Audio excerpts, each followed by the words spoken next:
ஐயனார் துணை சீரியலில் அடுத்து என்ன நடக்க போகுது அப்படிங்கிறது தான் இப்போ இந்த வீடியோவில் பார்க்க போகிறோம். ஸோ சோழன் வந்து வெறுப்பேற்றுறதுக்காக நிறைய விஷயங்கள் வந்து பண்ணிகிட்ருக்காரு. ஸோ அது மட்டும் இல்லாமல் இப்போ பல்லவன் வந்து என்ன நீ கொஞ்சம் கூட வந்து அண்ணன் இது பண்ணாமல் அண்ணன் இப்படி பண்ணிகிட்ருக்கு அப்படின்னு சொல்லும்போது இது எல்லாத்துக்கும் நான் ஒரு முடிவு கட்டுறேன் நாளைக்கு அப்படின்னு சொல்லிட்டு நம்ம நிலா ஒரு பக்கம் வந்து சொல்லிட்டுருக்காங்க. அடுத்ததாக வந்து கார்த்திகா பஸ் ஸ்டாண்டுக்கு வராங்க. அதுக்கு முன்னாடியே நம்ம சோழன் அங்கே வந்து நின்றுட்டுருக்காரு. நிலா வந்த உடனே கார்த்திகாகிட்ட ரொம்ப ஜாலியாக வந்து பேசுகிற மாதிரி கடுப்பேற்றுறதுக்காக எல்லா வேலையும் பண்ணிகிட்ருக்காரு.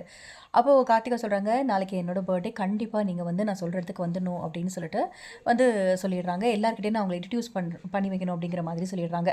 அதுக்கடுத்து தான் நீங்கள் கூப்பிட்டு நான் வராமல் இருப்பேன், நான் கண்டிப்பாக வருவேன் அப்படின்னு சோழனும் வெறுப்பேற்றுறதுக்காக இந்த மாதிரி பேசிகிட்டு இருக்காரு.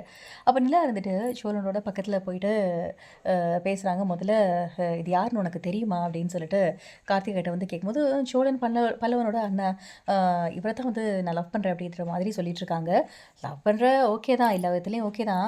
ஆனால் இவருக்கு கல்யாணம் ஆச்சா ஆகலையா அப்படிங்கிற விஷயம் உனக்கு தெரியுமா கார்த்திகா அப்படின்னு சொல்லிட்டு கேட்க, இதில் தாங்க இருக்குது, அவர் கல்யாணம் ஆகலைங்க, அதனால தானே என்கிட்ட பழகிட்டு இருக்காரு, என்கிட்ட பேசிக்கிட்டு இருக்காரு, அது கூடவா எனக்கு தெரியாது அப்படின்னு சொல்லி கார்த்திகா ஒரு பக்கம் சொல்ல, அதெல்லாம் இல்லை, அவர் கல்யாணம் ஆகிடுச்சு, நான் யாருன்னு உனக்கு தெரியுமா, நான் தான் இவரோட பொண்டாட்டி அப்படின்னு சொல்லிட்டு தாலி எடுத்து வெளியில் காட்டுறாங்க நிலா. அதை பார்த்த உடனே பயங்கர ஷாக் ஆகுது கார்த்திகாக. இதை கொஞ்சம் கூட அவங்க எதிர்பார்க்கவே இல்லை. சோழ இருந்துட்டு பரவாயில்ல, நம்ம போட்ட பிளான் சூப்பராக சக்ஸஸ் ஆகுது, ஒர்க் அவுட் ஆகுது அப்படின்னு சொல்லி அவருக்குள்ளுக்குள்ளே ஒரே சந்தோஷமாக இருக்குது.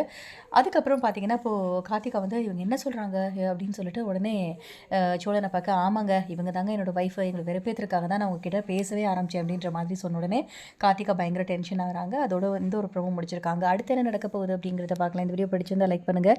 அண்ட் இந்த மாதிரி அப்டேட்க்கு நம்ம சேனலை சப்ஸ்கிரைப் பண்ணுங்கள். தேங்க்யூ.